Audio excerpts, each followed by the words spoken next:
لیے بہت strategical plans introduce کروائے ہیں. ہر بندہ ایک دوسرے کے اوپر رسپانسبلٹی ڈال رہا ہے. ان ملکوں میں بھی لوگوں نے خود ہی چیزیں کرنا نہیں شروع کر دی ہیں. گلی گلی محلے محلے ایک ایک گھر تک لے کر جانا ہے. جس طرح ہم نے پچھلے ہفتے ایک جشن آزادی کا بہت اچھا ایک پروگرام کیا، پوری دنیا نے دیکھا پاکستان میں جس طرح جوش و خروش سے جشن آزادی منایا تھا پاکستان کا، خاص طور پہ ڈمپر کے حوالے سے کبھی معاملات اٹھ جاتے ہیں، تو کبھی کچرے کے حوالے سے، کبھی سیوریج کے حوالے سے، اور مسائل کیا بار ہیں. آپ اس حوالے سے کیا کہتی ہیں اور کیا سمجھتی ہیں کہ کیا یہ کبھی مسائل حل ہو سکیں گے یا ایسی قیامت برپا ہو جائے گی؟ اچھا، سب سے پہلے تو جشن آزادی مبارک تمام ہمارے سننے والے دیکھنے والے ساتھیوں کو، سب کو جشن آزادی مبارک، کیونکہ یہ بہت زیادہ ضروری ہے. اونرشپ کی ہمیں بہت زیادہ کمی نظر آ رہی ہے. ہمیں یہ نظر آ رہا ہے کہ ہر بندہ ایک دوسرے کے اوپر رسپانسبلٹی ڈال رہا ہے، اپنی رسپانسبلٹی کوئی نہیں سمجھ رہا ہے. اور میں یہ سمجھتی ہوں کہ عوام کو یہ بولنا کہ آپ اپنی ذمہ داری دیکھیں، آپ یہ کر لیں، دس از ناٹ انف. یہاں پر جب حکومت کی بات آتی ہے تو حکومت ختم ہوتا ہے. سسٹم کا یہ فرض بنتا ہے کہ جب بھی کوئی نئی قوانین آتے ہیں، جب بھی کوئی پالیسیز بنتی ہیں، اس کی امپلیمنٹیشن کے لیے ہمارے پاس ڈپارٹمنٹس موجود ہیں. اس امپلیمنٹیشن کے پروسیس کو اتنا اسٹریٹجیکل ہونا چاہیے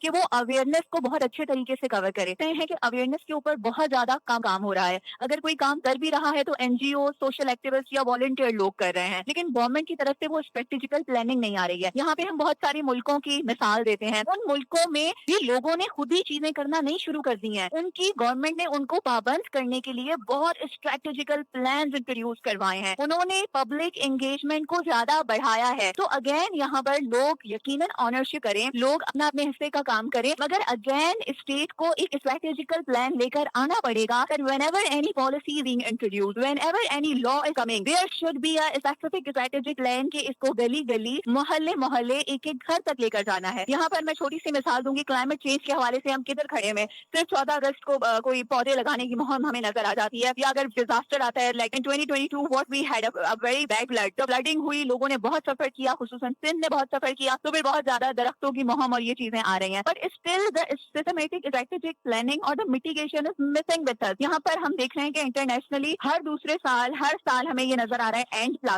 پلاسٹک. ہمیں یہ نظر آ رہا ہے کہ یہ کہا جا رہا ہے. ابھی سندھ حکومت نے بھی نوٹیفیکیشن نکالے ہیں، لیکن آپ ابھی بھی دیکھیں پروگرامز میں آپ کو پلاسٹک بوتل پانی کی نظر آئیں گی. آپ ابھی بھی دیکھیں آپ کو شاپر پلاسٹک ہر جگہ پہ آپ کو نظر آئے گا. تو دس وی کال کہ اگر آپ کوئی پالیسی بناتے ہیں which is according to the international standard اور دا کنونشنز اور دا پالیسیز اور also this would be in favour of our nation, لیکن اس کی امپلیمنٹیشن اگین فیل ہے. تو ہمارے پاس حکومت یہ سمجھتی ہے کہ ہم نے ایک نوٹیفیکیشن نکالا اور ہم نے قوانین اچھے پاس کر لیے تو یہ ہماری اچیومنٹ ہے. نو، دیٹس ناٹ اچیومنٹ. یہ ہمیں بار بار حکومت کو، ہمیں اسٹیٹ کو بتانا پڑے گا کہ صرف نوٹیفیکیشن نکالنا آپ کی ذمہ داری نہیں ہے، مگر لوگوں سے عمل کروانے کے لیے جو آپ نے پلاننگ کرنی ہے، امپلیمنٹیشن انشور کرنی ہے، آپ نے پبلک انگیجمنٹ بڑھانی ہے for the civic sense, that is important.